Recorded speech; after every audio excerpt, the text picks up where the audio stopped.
เป็นหลายปีเลยแต่ท่านเนี่ยเอาเพิ่นพอเป็นแต่ว่าก็ใส่ยาพ่นนั่นแหละแต่ว่ามันบ่นักแบบเฮาเป็นเลยเฮาพ่นแล้วมันลงไปสิหั่นน่ะแต่ไปเฮ็ดได้มันคือขึ้นเหมือนวันนี้กับมื้อนั้นน่ะไอตั้งแต่วันเริ่มไอแต่วันที่25แหละไอแล้วมันคืออยากคือเจ็บบ่เจ็บท้องเจ็บตีคนลูกนั่นย่างไปก็เจ็บคิดว่าไอลายแล้วแบบปีกมืออักเสบบ่ที่นะก็เลยวันศุกร์ก็เลยแวะก็เลยแวะซื้อยาห่านค่าเพิ่นก็ถามว่าเป็นยังบ่ได้คือลูกคนอื่นและลูกคนอื่นนี่คือใส่ได้ก็แล้วแต่หมอนี่มันบ่ยอมนอนแต่บ่คืนเจ็บแล้วก็บ่ยอมนอนแม่นบ่เบิดใส่ตอนนั้นก็บ่เบิดเพราะว่ามื้อนี้3คนเนี่ยนะเด็กน้อยแต่ว่ามาใส่นี่ก็เม็ดเจ็ดได้ทำแต่ดูโจรเชื่อนั่นแหละถ้าเพิ่นมาเสียบปุ๊บใส่แล้วก็ตื่นมาเช้ามาแล้วก็เช้าได้ปากอ่ะน้ำหับอยู่ทั้งเบิ่งนี่แหละแม่นอยู่ถึงแมวมันบ่ให้นะตอนนี้นะ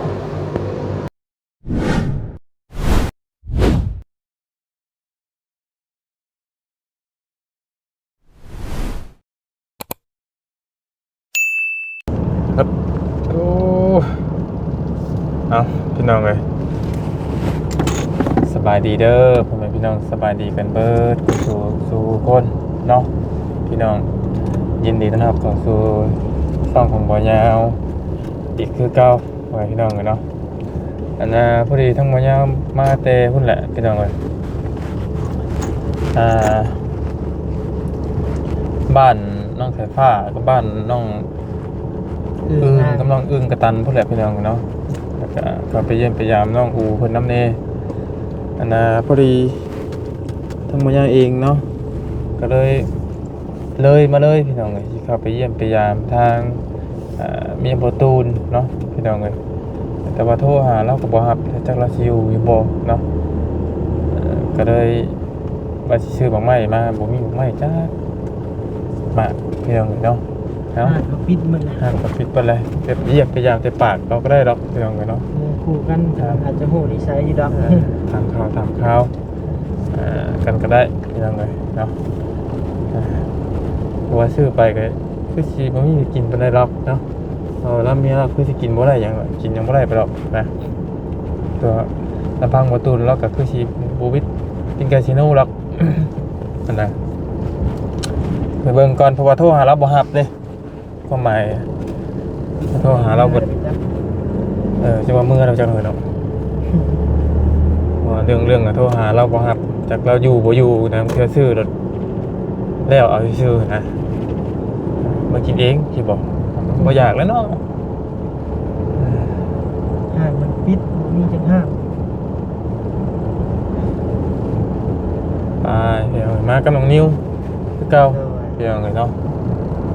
ว่านี่ก็มาเยี่ยมทางประตูแล้วก็สิมาเบิ่งลูกเจ้าของอีกเด้ไปเป็นอะไรยังอยู่นี่น่ะรถเราน่ะ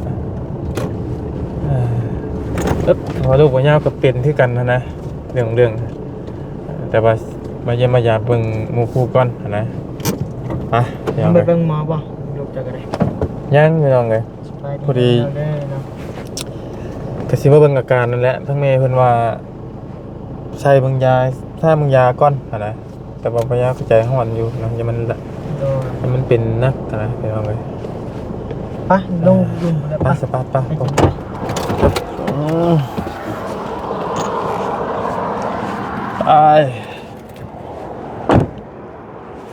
มาคลินิกนี่ก็ดีอย่างนึงพี่น้องเลยเนาะดีตรงที่ว่าเฮาถ่ายคลิปถ่ายทำกะสบายเนาะแต่ว่าเรื่องค่ารักษานี่กะนักคือกันเนาะต่างกันหลายค่ารักษากันนักเพียงเลยเนาะแต่ว่าในการถ่ายคลิปถ่ายอย่างสบายเพียงเลย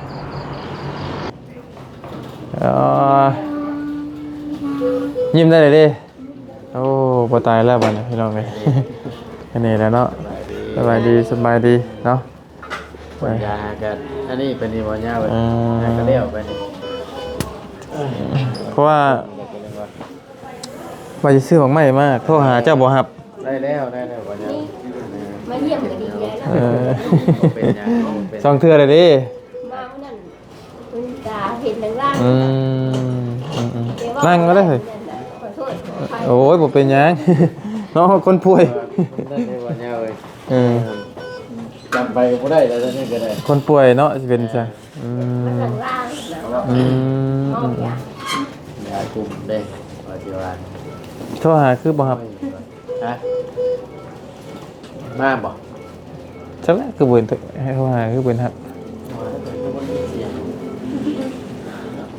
หนึ่งคนนี้ น้ำ ได้ เดียวว่า มาก็ได้ มากับน้องนิว ใครแล้วก็จะรู้จัก ยังแหล้วมาเยี่ยมเจ้า เบิ่งคลิปแม่กัน มาเยี่ยมเจ้าก่อนนี่ก็มันบ่คือก็จะเอามานี่แหล้ว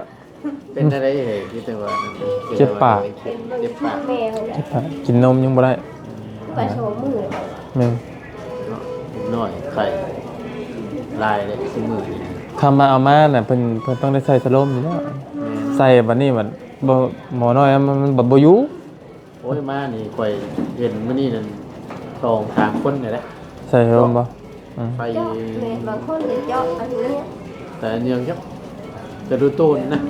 แต่คำเล็กน้อยมันจะเอาออกบัดนี้ประมาณ ดึง แต่บาเล็กน้อยบางคนน่ะใส่ได้ก็แล้วเด้ใส่ได้มันก็บ่อยากดึง แต่ว่าคือนอนเตอร์น่ะมันบ่ไหว ได้ มันมีแต่จะเอาออก บ่ได้มาพบหมอกันแล้ว ยังอยู่ ยังอยู่ สิมาเบิ่งนี่นะมาเบิ่งเลยมาเบิ่งเมียเจ้าก่อนใครจะได้เนาะเออ ไอ้วันที่ได้ออกเต็มมือนี่เนาะ ที่แรกก็ว่าอันคุยเพิ่นมาเบิ่งอาการเมื่อวานนี่นั่นแต่ว่ามื้อนี้ อืม เดี๋ยวบัดนี้แหละช่วงประมาณสิแจ้งแล้วไอ้หมอกเป็นนี้ ลูกเจ้าบ่ได้มาเนาะอยู่นำไผ มาแล้วบางอันประมาณ10:00 นมาแล้วก็มาดินนิดนึง อืม แล้วก็มื้อส่งมื้อนึงนี่ มาอยู่นำไผบัดนี้ อ่าปะอยู่น้ำปะ อืม ปะกับลุงเพิ่น อืม มากับบ่ได้อยู่หรอกมื้อยามปะเฮ้ยน่าใช่ทุกคนก็คือว่าแหละเนาะมันแบบมัน กินข้าวกินน้ำแล้วติเจ้าก็ กินมาแล้ว อืม คนละ บัดนี้มันแค่เห็นดมยังมันนะในคลิป ล นะ มจะหลงเลย ตอนนี้ก็ยังดมอยู่บ่ ลมหางยางนี่ ดมยังนั่นน่ะ ยาหอกขึ้นมา เออ ก็ง่ายจะเป็น แบบ ขยายหลอดลมนะ แม่แบบมันหายใจขึ้นมาเบิ่งมันจะหายใจคล้ายๆเอาฮอดเฮ็ดก็ให้ดมไอ้ดมมันก็สิโล่งนี่ อันยาเนาะเรื่องว่าออกซิบ่แม่นบ่ พวกซีเพิ่นออกเลยเอาออกเพิ่นใส่แต่ร้านนี้นะ เออ โอเคนะใส่แต่อยู่พุทธซอยหายใจ จุดเริ่มต้นน่ะเป็นหยังเกาะจุดเริ่มต้นน่ะทำอิฐทำบ่อน่ะ เป็นเล่าซะคนจะพูดดิ เริ่มต้นก็เป็นแบบเท่ากับมีโรคประจำตัวที่แหละ โรคประจำตัวเจ้าคือหอบหืดนี่บ่ แม่น ปกติก็เป็นอยู่แล้วแม่นบ่หอบ แม่ กัน น นะ ปกติก็เป็นอยู่แล้วเป็นหลายปีแล้วแหละแต่ก็ท่านได้เอาเพิ่นพอ อืม แต่ว่าก็ใส่ยาพ่นนั่นแหละแต่ว่ามันบ่หนักแบบเฮาเป็นเลยเฮาพ่นแล้วมันลงไปสิเห็นน่ะ แต่ไปเฮ็ดได้มันคือขึ้นเหมือนนะ วันนี้กับมื้อนั้นน่ะไอตั้งแต่วันเริ่มไอแต่วันที่25แหละมาไอแล้วมันคืออยากคือเจ็บบ่เจ็บท้องเจ็บ ตีคนลูกนั่น ย่างไปก็เจ็บคิดว่าไอลายแล้วไอลายแล้วแบบปีกมนุษย์อักเสบบ่ที่นะก็เลยวันศุกร์ก็เลยแวะ สมัย เอ้ย สมัยนี้นี่ ก็เลยแวะซื้อยาห้านค่าเพิ่นก็ถามว่าเป็นหยังคือเจ็บเพิ่นถามสาเหตุก็เลยเล่าให้เพิ่นฟังว่าไอเลยมันเจ็บเพิ่นก็เลยถามว่าเจ็บหลายบ่ก็ว่าเจ็บแห้งอยู่บางเทื่อก็ย่างบ่ได้สิเพิ่นก็เลยว่าเพิ่นสิจัดยาปัวมดลูกแล้วก็ยาดีไอเพิ่นว่าให้เป็นชุดเดียวเลยเพิ่นว่าสิก็ว่า หมอนี่อันคืออยู่บ้านเฮาบ่หรือว่าอยู่ อยู่ซื้อวังตลาด อ๋อซื้อยาตามห้างเนาะ โดยซื้อตามห้าง เป็นโน่นี่แหละ เมนซื้อเพิ่นก็จัดให้เพิ่นก็ว่าให้กินเสาแรงอย่างละสุดว่าสิกับเมื่อกินเมื่อหอดแล้วก็ท่านได้กินดอกไรงัวไรหยังเขาโคกแล้วก็5 โมงครึ่งแหละมันไอแบบนี้ไอก็เลยลองกินยาเพิ่นอันนั้นจัดให้นะ กินผัดทิ้งไออยู่บัดนี้ไอแล้วก็พ่นหอก พ่นหอบก็บ่ลงจนเบิดอันกระบอกอ่ะปกตินะพ่นน่ะมันสีลงก็เลย อาการมันแบบบ่ดีแล้วก็เลยเซตหาเพิ่นว่าคำเจ้ามานะซื้อยาพ่นหอบมาให้ในเด้อมันเบิดเพิ่นก็ว่าโอเคสักพักหนึ่งประมาณ6 โมงเหมือน6 โมงเช้าเลยมือตีนก็แบบลอยจังบ่ได้จังแต่มันลอยแบบมึนแล้วก็เถียงอยู่ในเถียงนาได้แล้วก็มุนแบบนี้เวียน ยังดีแต่ว่าพอท่านได้ของเมื่อเพื่อน แม่นยังดีแต่ว่ายังอยู่นำแม่ป้าอยู่ปกติน่ะ6 โมงครึ่งอ่ะสิพาลูกขี่รถเมื่อเด้นี่คันได้เมื่อ มันคือมันเป็นแบบใดมันจะมาหัวเมือคนอยู่ใช่ โอ้โห เบิดไปเลยนะ คล้ายๆพ่อเฒ่าข่อยเหมือนกันแหละอันเดียวกันแบบ อ่อนปันพักหนึ่งนะ พ่อเฒ่าแบบพ่อเฒ่าเมื่อนั้นก็ตื่นมาก็อยู่ไสเฮ้ยเราอะถามเมียอยู่ไส นักด้วยกันเราเนาะ โอ้อา ตื่น การ มาแล้วก็เวียน แค่ข่อยยังบ่ได้อัปเดต พิ่น อาการให้เพิ่นเบิ่งอันพี่น้องเบิ่งคือใดยังอ่อนๆแอดอยู่ใดพ่อเฒ่าข่อยว่าเมื่อนี่แหละสิอัปเดตอาการเพิ่นอยู่นี่อันมันนี่มันเป็นจังไดมันลอยแบบบ่ฮู้สติได้ มันลอยแบบจำได้ตอนอยู่เที่ยงน่ะมันวินเลยเอื้อยเพิ่นเอาน้ำเอาเอื้อยเนี่ยมาเอาน้ำโปะน้ำหยังแล้วมันก็ยังคือเก่าอยู่มันก็วินแล้วก็ลอยแบบก็เลยเอื้อยว่าไปว่าลงไปเที่ยงใกล้ๆไปตากพัดลมว่าสิเอื้อยว่าลงคันไดได้3 ขันแล้วก็วูบลงเลยบ่จักเลยบัด บ่ฮู้เลยบัด บ่ฮู้เลย วูคำคนเลย เมื่อยอยู่พี่ ทำมาคือปกติเนี่ยมาอยู่กับลูก2 คนเนาะ แม่อยู่2 คนเลย ตอนเจอมาหับลูกใช่ไหมบ่เนี่ยมาหับลู อก อกเพื่อนออกซ่านกันเนาะเฮ้ยเนาะอันส่วนตัวก็จริงเลยมันเป็นยังมากก็ยากคือกันเลยเนาะ เพราะว่าจริงอยู่เพื่อนนี่กันอยู่กันมิจะอยู่กัน2 คนแต่เจอมิแต่น้องตีนึงครับอยู่นำเป็นหมู่เพื่อนป้าลุงกับมัน วันนี้ว่ายังไงคือวันนี้จะเพยยา แม่นเพิ่นโมเพิ่นมาเพิ่นก็ว่าบ่แม่นว่าหอบขึ้นซื่อๆเพิ่นว่าแพ้ยาเพิ่นว่าอาการหนักเลยแล้วว่ามาฮอดเพิ่นก็หามขึ้นแล้วก็เอาไฟมาเยืองตาตีตากระทึกคนเพิ่นสิมาเห็นนะ เพราะว่าข่อยกับเพราะว่าเฮาก็อยู่หั่นเนาะอยู่กับน้องเจ้าฟ้าก็บ่ได้จักหยังเนาะกับกัน เจ้าของเมื่อว่าไงเลยตอนนั้น นัดกันนี่นัดกันของน้องมิก แม่ นัดกันของน้องมิก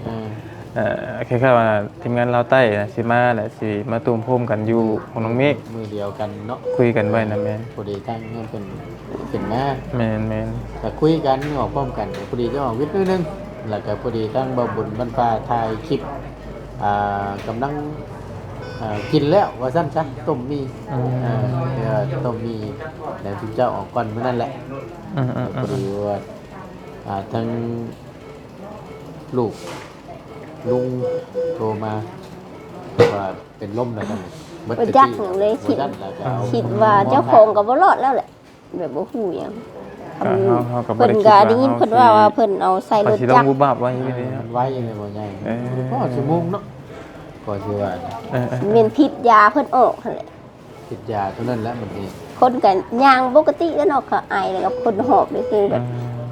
มันบ่ลงพ่น มันนี่เพิ่นให้เอาห้องหมอมาเลยปืนบ่ เพิ่นว่าพังมืออื่น มันได้แต่เจ้าแล้วบัด บ่ได้แต่มัน เพิ่นก็ว่านี่ก็พังมืออื่นเพิ่นว่าถ้าว่าเฮาออกไป จะขึ้นอ่ะนี่ คืนที่3เนี่ย ขึ้นที่3ขนาดลูกข่อยกำลังอยู่รอใครไป2 ล้านดู โอ้หลายอยู่ วัดไปหลายเติม ขึ้นฮู้อยู่แต่ว่าเรื่องก็แต่เรื่องบริการนี่ก็ยอมรับเด้สบายดีเด้อแต่เรื่องเงินเพิ่นใช้ใจนี่ก็ยอมรับโอเคแล้วแหละหากแต่ว่าตัวเงินนั่นนี่สุดยอดแล้วแหละ ว่าสิขอเพิ่นออกเมื่อเช้านี้เพิ่นก็เว้าว่าถ้าว่าขอออกแล้วมันไปเป็นอีกแล้วกลับมาวันนี้แหละสิได้เริ่มใช้ยาใหม่มันก็สิเสียอีก2 เท่าเสียเวลาเจ้านำเพิ่นว่าสิ ที่นับ1ไม่ก็ว่าได้นะว่า ตอนรับปีใหม่แล้วเนี่ยครับ เลย ตอนทับบ่ได้ข่อยก็ยังเว้าอยู่ที่บ่บุญวาสนาข่อยยังเว้าอยู่ตอนทับก็ตอนทับคักโพดคือจังว่า วันเมื่อมุ่งวันออกรถบ่ บ้านเมืองหมู่โรดตอนทับปีใหม่ออกรถออกร่างเจ้าของรถเกือบเสียเมียไป เกือบเป็นพ่อใหม่บ่ เป็นพ่อหมายลูก อันนี้ก็คำบ่ได้รถใหญ่เพิ่นก็คือว่าเสียนะ ที่ว่าได้ได เออ โหก็ยังเว้าอยู่ ขับรถไทยก็แบบเรียบร้อยไผก็เว้าคนนาใกล้นะเรามาเห็นแล้วก็ยังย่านว่าเตียงใกล้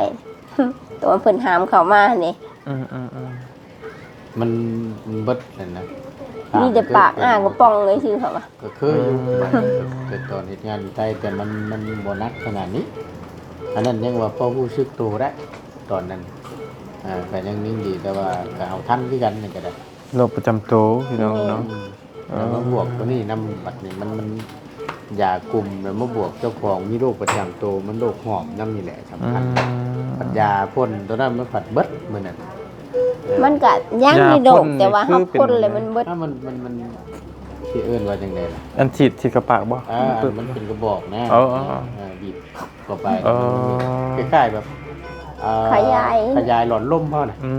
ให้มันเย็นอย่างประมาณนี้นะก็จะบ่ฮู้กัน ตอนนั้น โรคประจำตัวที่ว่าสุราบ่สามารถกินได้บ่ตัวนี้บ่ หนักเลยโรคอันนี้นั่นที่ว่าแล้วก็ตายไปกับเฮาคน บ่ ตามชื่อใช่พี่น้อง บ่สามารถรักษาให้ขาดเนาะ แม่นโมเพิ่นก็บอกอยู่ ตัวนั่นแหละบางคนมันเป็นช่วงยังหน่อยบางคนใหญ่มีคนด้านๆก็ชับ พี่น้องก็มีแต่บ่ได้เห็นมาเยี่ยมบ่ ก็คุณมาอยู่นี่นะเป็นอยู่เมื่อแล้ว เห็นไข้ขึ้นน่ะเนาะ ใช่เป็นไงมาเรื่องนี้จะได้ว่าบ่เป็นยังล็อกว่ะ ตีไข้ขึ้นแน่เด้เนาะ โลดตายคืน ตายแล้วฟื้นใหม่ทำได้เมียใหม่นะครับว้าว ตาย คำนี้แล้ว คืน นะ กิน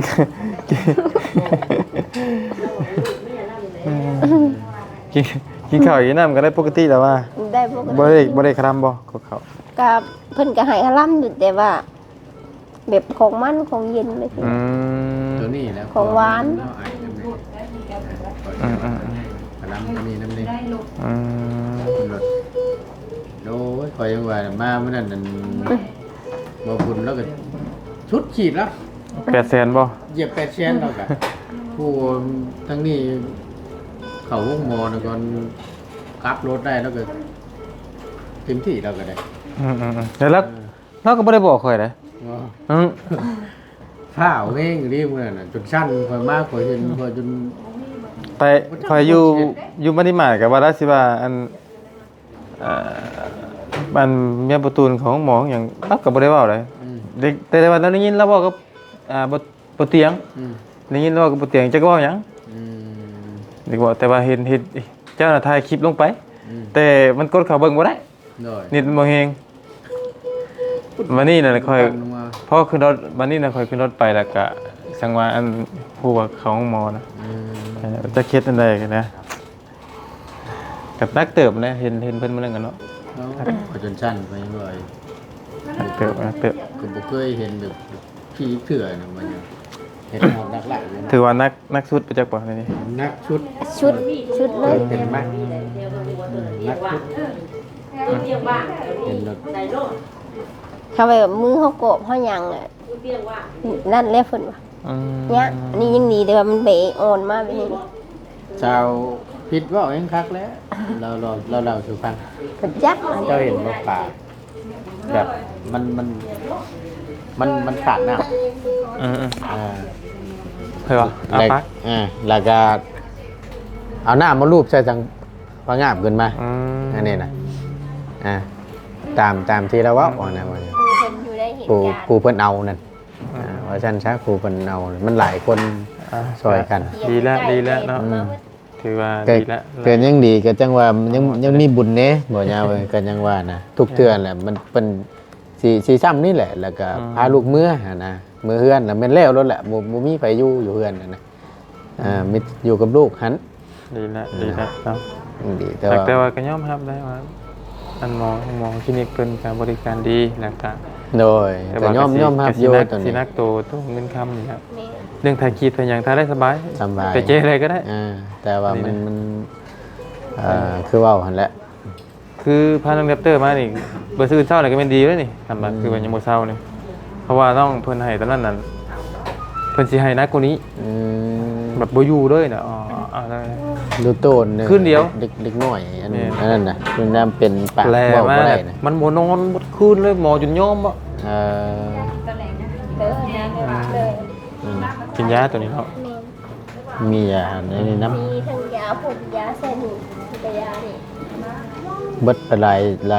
ลายชุดแล้วมาแนวนี่ สไตล์อันตะจอยเนาะพญาติเบ็ด นี่ แต่คนละพญาติเนาะแต่ว่า คนละแบบกันซื่อ แต่กินยังบ่ได้นะ โดย โดยต้มข้าวให้กินอีกแล้วก็ ได้เฮงเซลอยู่ก็ถือว่าเป็นเคล็ดก็ว่าได้แล้วเราก็แก้เคล็ดนั่นนะเอาเมียไม่ชาร์จเราพวกนี้เมียตลกเราเอาเมียไม่ชาร์จเราเดี๋ยวหยอกกันแหละบอกแก้เคล็ดนั่นแหละว่าสั้นซะที่ว่าเนี่ยใด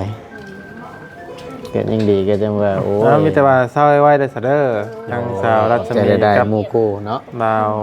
มาเยี่ยมมายาม ป้องเนาะมาเยี่ยมมายาม ก็บ่ได้ไปจะได้พี่น้อง ทางประตูนก็ได้ก็อยู่ เดี๋ยวปัญญาก็สิออกเมื่อก่อนเพราะว่าเมื่อเบิ่งบ่น้อยนั่นแหละเพราะว่าแม่เพิ่นก็บ่ได้อยู่ ต้นแล้วก็ได้อยู่กับแม่ให้แม่ บ่ได้อยู่แบบอีตนทั้งแม่อีตนทั้งลูกกันแหละจักคิดว่าไง แล้วก็คือสิบ่มีไปเอาหรอก เพราะบ่มีพายุเลยนี่เกิน บ่เฒ่าก็บ่สำบาย บ่เฒ่าก็บ่สำบาย โอ้ อันเดียวกัน ว่าแน่ใด แม่ก็ไปเฮ็ดเวียกก็อีตนลูกนำเธอก็อยากให้เมียนำปล่อยลูกให้ถึงเด้แล้วก็พอเข้าใจอยู่ลูกเมื่อยเด้เมื่อย คิดว่าได้น้อยเนาะจะสู้กันแล้วเจ้าก็ได้เฮ็ดได้ซั่นนี่แล้วก็ยังว่าอยู่บ่ต่างกันนะข่อยกับเจ้า สิ้นปีมาเด้อโอ้ยพี่น้องเอ้ยครับตั้งแต่ต้นเดือนด้วยบ่ตูนน่ะ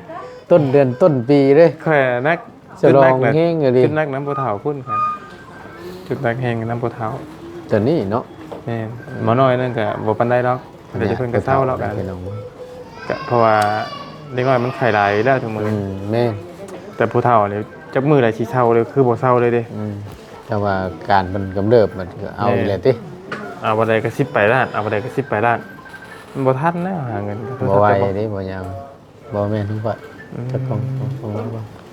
ป้าเศร้าไว้ได้ซะเด้อ โอ้ย ดี ขอบใจ มี ได้ แรง ๆบ่ยาวเว้ย ดี ขอบใจ บ่เป็นหยัง ได้เนาะ เบิ่นก็ได้ออกกันเนาะ สาธุก็จังว่านั่นนะกับบ่มีหยัง ยังบ่ได้ที่บ่ได้วินแต่ที่ บ่ได้วิน ซ่อนกอดเอวเมื่อก็ได้บัดนี้บ่ ฟิวฟิวแผลงเมื่อแล้ว บ่ได้ก็เฮ็ดเด้อแต่เฮามีเงินใหญ่จ้ะ นั่นแหละ แต่โยเนาะ ไม่มีอย่างไรที่ โอ้มีแบบมีแต่นี่แหละผ้าพื้นนึง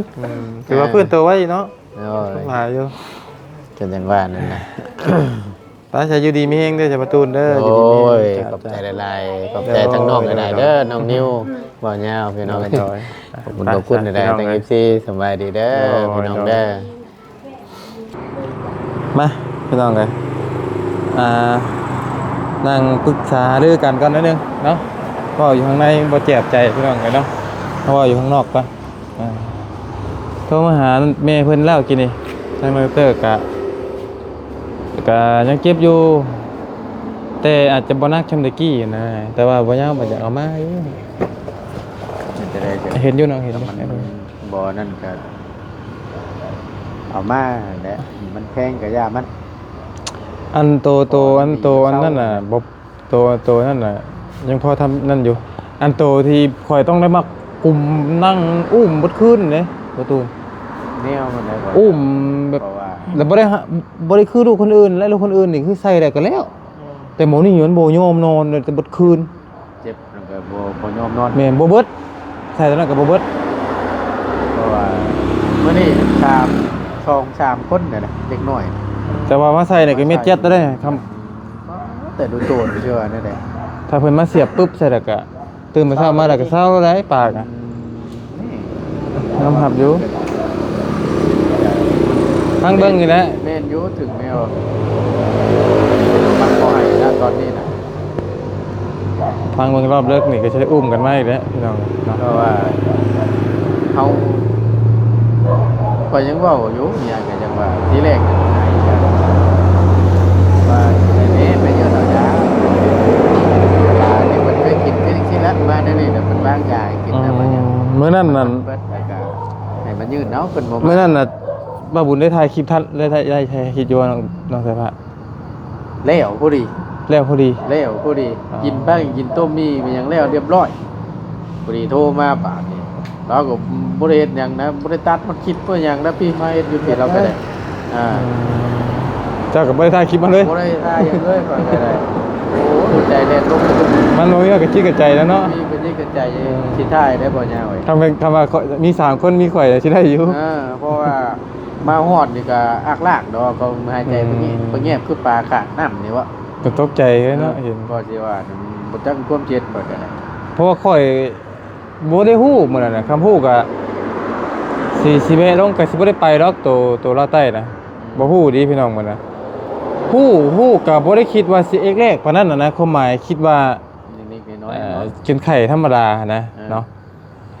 ฮู้ก็ฮู้ตอนข่อยลงข่อยเปิดสัญญาณมันได้แล้วเพราะว่าเฮาถ่ายคลิปเด้เฮาถ่ายคลิปพาไปหาห้องหาหยังเด้กดเข้าเบิ่งนิดนึงบัดสัญญาณหมุนน้ำตาลพุ่นมันไปไล่อยู่ข้างทางแล้วก็ทางบาเวะมาเบิ่งแล้วก็นอนเล็กๆอยู่นะพี่น้องเอ้ยจะเห็นนะอันนั้นถือว่ายังอันนั้นได้บ่ยาวเขาคุมแค่นั้นทางหมอเพิ่นก็ได้7-8คนเนาะโตกันข้างกันเพิ่นจนเว้าบัดพอเพิ่นรู้สึกโตขึ้นมาได้เพิ่นมานั่งเว้าถามกันเพราะว่าเจ้าสิตายแล้วกันฮอดนักล่างเอากลับอยู่เป็นการดีเนาะจะยอมรับแต่เงินนี่แหละยอมรับเรื่องราคาเลยแหละบ่ยาวเป็นตอนนั้นก็ตอนนี้เซโปนตอนไข่ตอนนั้นว่าคือเพื่อนน้องเพชรน่ะก็แบบนั้นนั่นแหละพอโดนเสียบปึ๊บเข้าไปหัวกับเบาหย่องขึ้นมาเลยพี่น้องเลยแต่เป็นเอายาดีมาใส่เนาะยาแบบราคาแพงคือสมราคาแหละยอมรับแต่ว่าก็ต้องเตรียมไว้ได้สักทำมาคือเอาไข่ธรรมดาทั่วไปเตรียมไว้จังมัน3 ล้านพี่น้องเลยเผื่อกระสิประมาณล้านไปแล้วแต่ว่ามึงเถือก็ได้แต่อาการคนอีกเลยแม่เรื่องแต่อาการแล้วก็บวกเพราะว่าได้เจาะเลือดเจาะอย่างมันบวกไว้ประเทศลายโลกอีกเอาแล้วเอาเห็นบ่ที่ว่าของแข้งคอยบวมกันมากันนี่แล้วมาหาเชี่ยวเลยบ่มาหาน้องที่แล้วเบิดไป3-4 ล้านมาตัวสุดดีอันนี้ได้ครับอะไรดีบ่ก็ฮอดบ่5 6ก็เกือบ6เลยนะอยู่ราวๆนั่นแหละพอมองเห็นอยู่ก็แม่นบ่รุดแล้ว6 ล้านแล้วไปพยายามมันเฮาเอาชีวิตคนเฮาไว้ก่อนนี่แหละเต้ากันนะมาหาได้จะต้องค่อยว่ากันก่อนมาจะมีกระชาพูดโทรกันยังมาเลย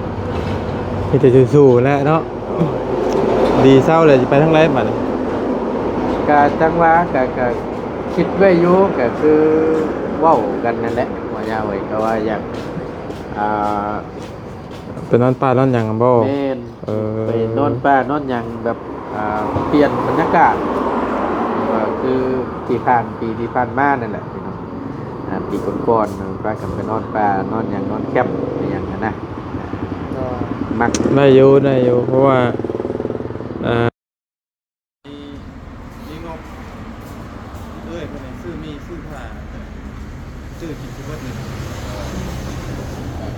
แล้วคือที่ถาเบิ่งอยู่แล้วจะคือเราคิดว่าเอาเงินไปกินก็แล้วยังเลยมีงบหรือว่าซื้อผ้าห่มโมแม่มาได้นี่ใช่แล้วผ้าห่มช่วงหน้าหนาวนี่ผ้าห่มหรือว่าเป็นถุงยังชีพก็ได้เขาเข้าไปในดึกๆเข้าไปในภูเขาพุ่นนะว่าจังจังคือเขาเข้าไปตะเก้าอะไรรถแบบมีสัญญาณตัดขาดได้เนาะเล่นมีแม้แต่สัญญาณซิมแต่ยังไม่มีเข้าไปในแต่ว่ามีพวกนั้นก็ยังดีนะทั้งเลยแก้วยังไม่ได้เลือกเลยแก้วเลยมันจะยืมต้องยังไม่ได้ซื้ออย่างว่าด้วยแล้วนะก็เลยคือให้พ่อย่าเก็บเงินไว้ซื้อผ้าห่มซื้ออยู่ได้กินไปแจกอยู่ที่โป๊ะบัดนี้เงินมันสิเบิดจังได๋พี่น้องเอ้ยบ่ได้ไปอีกเทื่อเพราะว่า1มื้อนี่มันอากาศเย็นหนาวพอผมมีกันตั้งนะแก้วยังไม่ได้ส่งของเราซื้อมาบ่ไปบ่ได้ไปมันมืดละมาแต่เช้าได้นะสิซื้อให้น้องนิ้วเลยมากินไป